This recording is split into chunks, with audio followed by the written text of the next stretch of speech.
मैं मोइनुद्दीन चिश्ती, आपका channel host RBS Moin storage पर आपका स्वागत करता हूं। आज मेरे साथ हैं प्रगतिशील किसान रावल चंद जी। रावल चंद जी नमस्ते। नमस्ते किसान भाइयों, राम राम। आज की कहानी में किसान रावल चंद जी से रूबरू होंगे, उनके नवाचारों की जानकारी लेंगे और उन्होंने किस तरह से मतलब संघर्षों के बाद खेती को मुनाफे का सौदा बनाया है, वो हम इस बारे में जानकारी हासिल करेंगे। 2015 से खेती कर रहा हूँ, वो भी एकदम शुद्ध जैविक खेती कर रहा हूँ। और खेती में भी वो साधारण खेती नहीं करके और कुछ नवाचार कर रहा हूँ। हर बार कुछ नया प्रयास कर रहा हूँ, हर बार कुछ नया करूँ। और उसमें मेरे को शकरकंद में, गाजर में, गेहूँ में सफलता मिली है। उससे मेरा हौसला बढ़ा है और मेरे को लग रहा है कि हाँ ज़रूर आने वाले टाइम में मैं और कुछ नया कर पाऊँगा, ताकि मेरे गांव का नाम हो, लोग जैविक की तरफ आकर्षित हो और कम खर्चे में अच्छी आमदनी हो और किसान परेशान ना हो। और किसान तभी संपन्न होगा जब उनका खेत एकदम जैविक होगा, खुद का बीज होगा, खुद की खाद होगी, खुद का स्प्रे और दवाई होगी, तो ही सफलता आएगी। तो मैंने नवाचार में लाल शकरकंद को सिलेक्शन विधि के द्वारा सफ़ेद बनाया है। वो भी मैंने 2-2, 2.5 फीट बनाया है। और पिछले 5 साल से मैं जैविक खेती कर रहा हूँ। वही एक खूब सारे किसान यहाँ देखने के लिए आ रहे हैं, लेकिन जो मैंने 2015 से खेती शुरू की है, उससे पहले की जो मैंने जो नौकरी की है, शुरुआती जो मेरे स्टार्टिंग दिन थे, वो मैंने बहुत मुश्किल और कठिन भरे और संघर्ष भरे दिन बिताए हैं।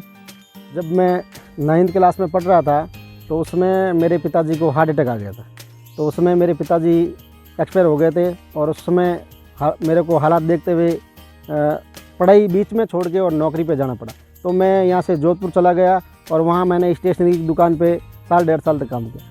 हाँ, मेरे को जो तनख्वाह मिल रही थी वो मेरे लिए पर्याप्त नहीं थी, तो मैंने वो वहाँ छोड़ के और मैं वहाँ से फिर मद्रास चला गया। तो वहाँ जाने के बाद मैं कपड़े की दुकान पे नौकरी करने लगा। वहाँ जाने के बाद मेरे को 3035 रुपये मिलने लगे। वहाँ रहने के बाद मेरे छोड़ के और फिर वहाँ से वापस आके और मैं बॉम्बे चला गया। और बॉम्बे में मैंने काम किया। वहाँ भी मेरी तनख्वाह 3035 रुपये थी। तो उससे भी मेरे को लगा कि अब मेरे को कुछ और करना चाहिए। तो वहाँ मैं छोड़ के आ गया और आके गांव में एक छोटी सी दुकान डाल दी स्टेशनरी की। और छोटी दुकान डालने के बाद स्टेशनरी के साथ साथ मैंने और धंधे बढ़ाए और मैंने 10 साल तक अच्छा व्यापार किया। अच्छा व्यापार चलने लगा तो फिर मेरे छोटे भाई थे, वो भी पढ़ाई करके बड़े हो गए और उन्होंने मेरे साथ सहयोग करना शुरू कर दिया। और धीरे धीरे मेरे ये जो पुश्तैनी ज़मीन थी उस पर मैंने ट्यूबवेल करवाई और मैं तो पूरा तरह खेती में लग गया। और दुकान मेरा छोटा भाई संभाल रहा है और मैं है जो पूरी तरह से खेती संभाल रहा हूँ। और मेरी पुश्तैनी ज़मीन थी जो 30 बीघा थी, अब धीरे धीरे मेरे पास 110 बीघा ज़मीन है। उस पर सारी खेती ले रहा हूँ। साल में 3-4 मैं कृषि मेले करवा देता हूँ। उसमें जैविक मेला है, KVK का है, काजरी का है, कृषि विश्वविद्यालय का है। ये हमारे यहाँ मिला के 5-6 कृषि किसान मेले हो जाते हैं। उसमें किसानों को नवाचार की और कम लागत की और प्रॉफिट की खेती के बारे में जानकारी दी जाती है। मैं शुरू से ही जैविक खेती कर रहा हूँ और मैंने शुरू में जैविक खेती में गेहूँ की बुआई शुरू की। तो गेहूँ की बुआई शुरू की तो मेरे यहाँ जो मेरे पड़ोसी किसान हैं, उनको सबको मालूम है कि भाई यूरिया DAP से अनेक बीमारियाँ हो रही है, शरीर में कैंसर हो रहा है, आजकल हर एक बीमारी बढ़ रही है। तो वो मेरे जैविक गेहूँ हैं जो मेरे यहाँ मेरे खेत के जो पड़ोसी है ट्यूबवेल के, उन्होंने 25 और 30 रुपये किलो में ख़रीदे। फिर मेरे आसपास वाले गांव वाले लोगों ने ख़रीदे। तो उससे मेरा हौसला बढ़ा, हाँ जैविक में ज़रूर सफलता मिलेगी। हाँ, किसान कह रहा है भाई घाटे में है, घाटे में, लेकिन किसान है जो जैविक नहीं कर रहा है, अगर जैविक उत्पाद करे और अपनी अच्छी क्वालिटी करे और 100% ही जैविक करे, तो मैं कह रहा हूँ किसानों का माल भाव से बिकेगा, अच्छा बिकेगा, खर्चा कम आएगा और आमदनी अच्छी होगी। अभी मेरे पास 7 तरह के गेहूँ हैं और मैं 20-30 बीघे में गेहूँ लगा रहा हूँ। मेरे पास सोना मोती गेहूँ हैं, मेरे पास काले गेहूँ हैं, बैंगनी गेहूँ हैं, खपली गेहूँ हैं, मेरे पास एक करण वंदना है। एक मेरी सिलेक्शन वैरायटी है जो मैं पिछले 3-4 साल से सिलेक्शन कर रहा हूँ। उसकी जो सिटी है जो 14 इंची के करीब है। और एक मेरे पास गवर्नमेंट की 1484 वैरायटी है, 3077 वैरायटी है। कुल मिला के मेरे पास 7-8 वैरायटी है गेहूँ की। उसके साथ मैं चिया सीड्स भी लगा रहा हूँ। चिया एक ओमेगा 3 है, उसमें सुपर फूड है और हृदय रोगियों के लिए खास विशेष काम की चीज़ है। अगर किसी को पाइल्स हो रखा है तो उसके लिए भी चिया बहुत काम की चीज़ है। तो मैं चिया भी लगा रहा हूँ और साथ साथ में पशुपालन भी कर रहा हूँ। मेरे पास 7-8 देसी नस्ल की गायें हैं, उसमें मैं घी भी बेच रहा हूँ 1000-1200 रुपये किलो। और वो भी एकदम शुद्ध घी बेच रहा हूँ। और पशु चारा है वो भी मेरा शुद्ध है। गाजर का बीज एक नए सिरे से तैयार कर रहा हूँ कि उसमें सारे ही एक ही तरह की गाजर हो और पूरी ही लाल हो और मीठी हो। तो उस तरह का मैं एक गाजर में मेरा प्रयास चल रहा है। और प्याज का बीज भी मैं उत्पादन कर रहा हूँ। ये जो मैं मेरी सारी खेती कर रहा हूँ वो जैविक खेती में मेरे को लेबर और सारे जो मेरी मेहनत है, जो भी खर्चे निकाल के और साल का मेरे को 15 लाख का शुद्ध प्रॉफिट हो जाता है। तो मैं सोचता हूँ कि ये जो भी किसान बोल रहे हैं या जो भी लोग बोल रहे हैं कि किसान घाटे में हैं, उनका खेती का जो नज़रिया है वो थोड़ा बदलें और किसान अपनी उत्पादन सही तरीके से करें, उसका प्रोसेस करें और किसान एकदम अपना माल को मतलब ब्रांड बना के और अपनी खुद की दुकानदारी की तरह बेचे।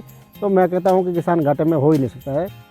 ये है जो मेरा देसी शकरकंद है और वो जैविक शकरकंद है। ये मैंने पिछले 5 साल से मैं जो शकरकंद कर रहा हूँ। तो जो मार्केट में आ रही है वो साइज़ छोटी साइज़ की आ रही है, इससे आधी साइज़ की आ रही है। तो मेरी ये जो जैविक है और देसी है और लंबी साइज़ की शकरकंद है। जो इसके अंदर एक डोरा होता है मामूली और धागे धागे होते हैं, वो धागा रहित ये देसी शकरकंद है मेरी। तो मैं पिछले 5 साल से ये वैरायटी कर रहा था। तो 1 साल बाद में मेरे को कुछ इसमें अलग तरह के शकरकंद लगे। तो फिर मैंने उनको 1 साल अलग किया तो थोड़ा उसमें सुधार मिला। फिर दूसरे साल किया तो और सुधार मिला और तीसरे साल किया तो कुछ आधे सफ़ेद मिले और चौथे साल किया तो कुछ 70% मेरे को सफ़ेद मिले।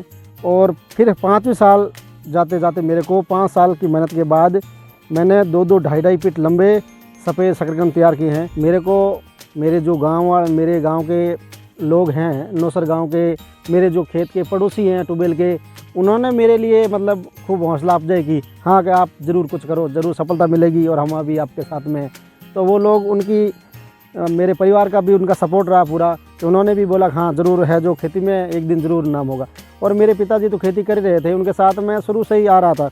तो खेती का लगाव तो मुझे जन्म से भी था कि मैं हाँ कुछ खेती में कुछ अलग करूँगा। तो मैंने धीरे धीरे खेती में पुराने पद्धति जो हमारे बूढ़े बडेरे कर रहे थे, जो मेरे पिताजी कर रहे थे, दादाजी कर रहे थे, उन परंपरा के अनुसार मैंने ही बिना खर्चे की खेती स्टार्ट की। और उसके साथ साथ मैंने ये नवाचार भी किए। ये मैंने मेरे गांव ये मूंगफली की क्षेत्र बहुत लंबा है और यहाँ मूंगफली बड़े पैमाने पे होती है। तो शुरू में क्या है कि लोगों को मूंगफली अच्छी हो रही थी, बाद में वो एक वाइट ग्रब आता है, गोजालट बोलते हैं उनको, उनकी समस्या बहुत ज़्यादा बढ़ गई और लोगों के खेत खाली होने लगे। तो मैंने उसके लिए उन लोगों ने खूब सारे मतलब पैसों को जहर डाला, उससे भी कोई फ़र्क नहीं पड़ा। तो फिर मैंने ये एक कीट नियंत्रण बनाया है। ऐसे मतलब डब्बे है, इसमें शाम के समय एक बल्ब करना होता है और खेत के चारों तरफ 5-5 या 10-10 डिब्बे लगा दो और उसमें बल्ब जला दो। और 5वें महीने में लगाना शुरू करो, छठा और 7वें 2 महीने तक शाम को 7 बजे से 10 बजे तक इसमें बल्ब जलाने हैं। और इसमें भी नीचे डालना है पानी और थोड़ा सा डीजल और नीचे 3-4 टप और भर पानी के और रखने हैं। और जो ही आप सूर्य की रोशनी अस्त होगी और ये बल्ब जलेंगे तो जो भी गोजालट वाले ये जो भी सारे कीटाणु हैं वो रोशनी की तरफ आएंगे दौड़ के और आके इसमें ख़त्म हो जाएंगे और कुछ नीचे गिर के पानी में ख़त्म हो जाएंगे। तो उससे हमारे खेतों में जो किसी भी प्रकार की समस्या है वाइट ग्रब की या गोजालट की, वो समस्या से छुटकारा मिल जाएगा।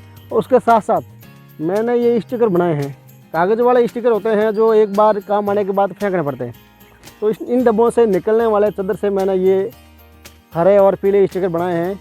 इसमें ग्रेस लगवा देते हैं ताकि आने वाले वाइट फ्लाई सफ़ेद मच्छर जो इंसेक्ट आ रहा है इनके ऊपर चिपक के और वो ख़त्म हो जाते हैं। और ज़्यादा भर जाने पर इसको सफाई करके और पुनः इसके ऊपर ग्रेस लगवा देते हैं ताकि ये लंबा चलता रहे। नहीं तो बाज़ार वाला एक बार लाए और मच्छर चिपके और फेंकना पड़ता है।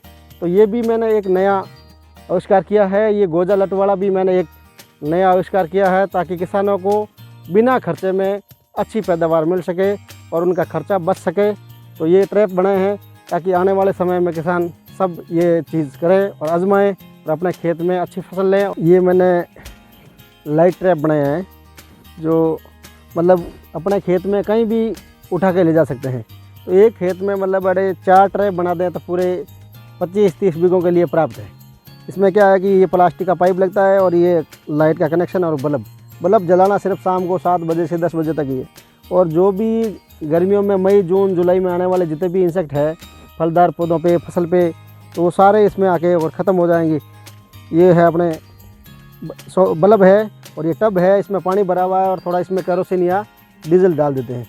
और जो भी आने वाले जितने भी रात को कीटाणु आते हैं जो फसल को ख़राब करने वाले, वो सारे इसमें आके और ख़त्म हो जाते हैं। अपने खेत में बिना जहर डाले, बिना पेस्टिसाइड यूज़ किए सारे ही कीट नियंत्रण हो जाता है और इसमें किसानों को बचत भी होती है और ज़मीन भी ख़राब नहीं होती। इसको मैंने बनाने में मेरे को 2 पाइप लगे हैं 800 के, और कुल मिला के और 5 टी लगी है और 6 एल्बू लगे हैं और एक 20 रुपये का बल्ब लगा है और 70 रुपये का टब लगा है। कुल मिला के मेरे को इसमें 1300 रुपये का खर्चा आया सिर्फ, और 1300 रुपये का खर्चा ये करीब करीब 4-5 साल तक चलेगा। और किसान है जो बार बार ज़मीन में पेस्टिसाइड यूज कर रहा है, तो वे सारे ही खर्चे बच रहे हैं और ये करीब करीब 5 साल काम आ जाएगा। और ज़मीन में जो जहर इंसेक्ट डाल रहे हैं, जो भी डाल रहे हैं, वो भी बचेगा और ये अपने फ़ायदे का सौदा है। 5 साल तक ये बचत करेगा पूरे खेत के लिए। तो ये मतलब एक अच्छा स्रोत है और कम खर्चे में है। 1000-1200 रुपये में बनता है और कम से कम 5 बीघे में ये काम करता है। ये जो मेरे थाई बेर के पेड़ लगे हुए हैं, इसमें एक समस्या आती है फल मक्खी वाली। फल मक्खी इसमें है जो अंडा मेल देती है, उससे लट बन जाती है और बेर खराब हो जाते हैं। और अगर इसमें पेस्टिसाइड यूज़ करते हैं तो आधी मक्खी मरती है, आधी भाग के चली जाती है और 1 सप्ताह या 15 दिन में वापस आके बैठ जाती है। तो उसके लिए मैंने ये फेरोमोन ट्रैप यूज़ किए हैं। तो फेरोमोन ट्रैप के अंदर ये जो एक ल्योर लगता है, उसमें ल्योर के अंदर खुशबू आती है मादा मक्खी की, और जितने भी नर मक्खी है वो मादा की खुशबू से एकदम अट्रैक्शन हो गए और यहाँ आएंगे। यहाँ आने के बाद इस ट्रैप में जाके और सारे ही इसमें ख़त्म हो जाएंगे। तो उससे क्या है कि एक तो पेस्टिसाइड का खर्चा बच जाएगा और 100% जैविक नियंत्रण होगा और एक भी बेर खराब नहीं होगा।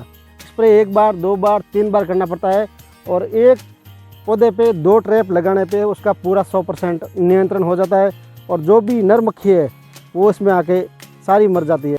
ये मैंने एक मिंगनी खाद, उसकी अर्क निकालने का यूनिट बनाई है।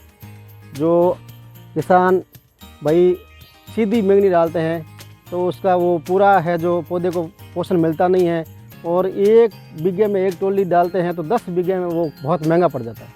तो मैंने ये एक यूनिट बनाई है 10 बाई 10 की और 3 फुट गहरी है, और इसमें 1 टोली मिंगनी खाद, 10 किलो गुड़, 5 किलो बेसन और पानी से भर के और 10 दिन इसको हिलाते हैं। तो 10 दिन हिलाने के बाद जो इसमें पूरा एकदम रस बन जाता है, तो वो रस इस फिल्टर के द्वारा उस साइड में बाहर निकल के और वेंचुरी के द्वारा 10 बीघों में दिया जा रहा है। मतलब 1 टोली मिंगनी खाद 10 बीघे में काम कर रहा है और सीधा डालने पे 1 टोली मिंगनी खाद है जो 1 बीघे में ही काम करेगा।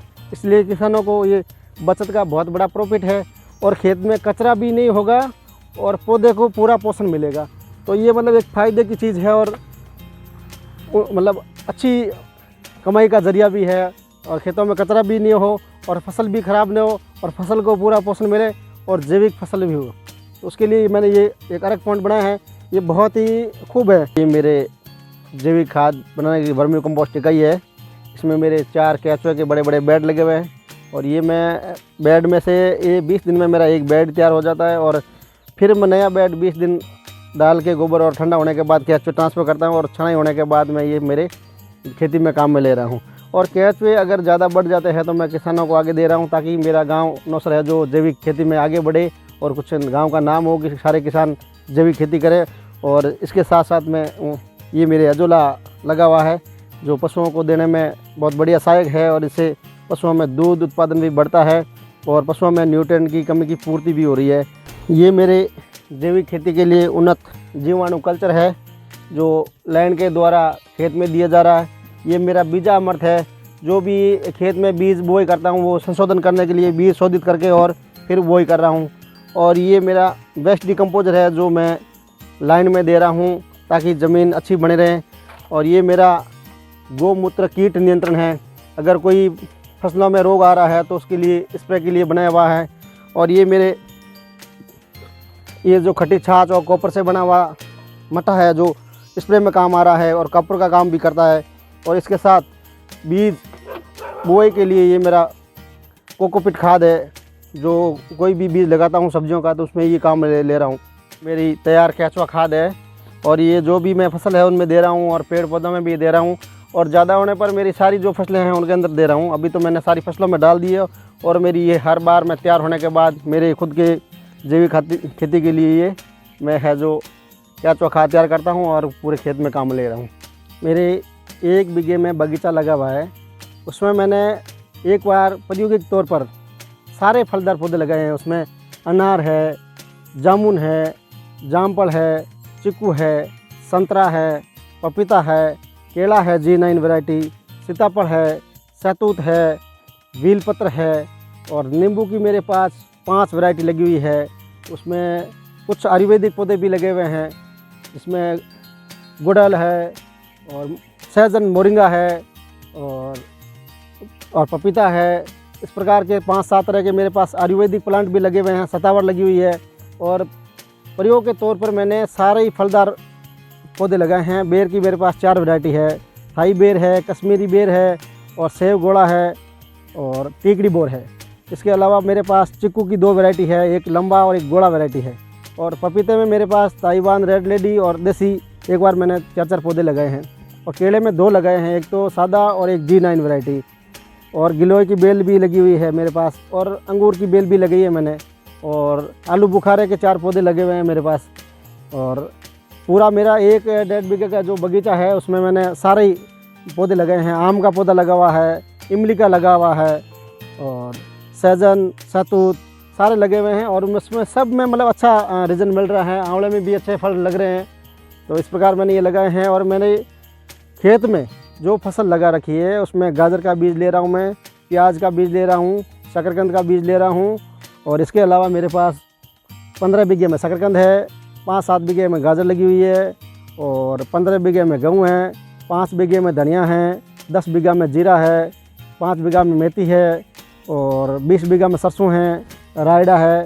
इस प्रकार मैंने सारी फसलें लगा रखी है। तो दोस्तों देखिए आपने आज की कहानी, किस तरह प्रगतिशील किसान रावल चंद जी ने अपने खेत के अंदर नवाचार किए, किस तरह उन्होंने शकरकंद की एक सफ़ेद वैरायटी ईजाद की। और यदि आपने अब तक हमारा चैनल सब्सक्राइब नहीं किया है तो प्लीज़ हमारा चैनल सब्सक्राइब करें और बने रहें हमारे साथ ऐसी कहानियों के लिए जो देश के अलग अलग लोगों की, अलग अलग फील्ड में काम करने वाले लोगों की ऐसी कहानियाँ जो आपके अंदर जो कुछ कर गुजरने का जज्बा भरेंगी।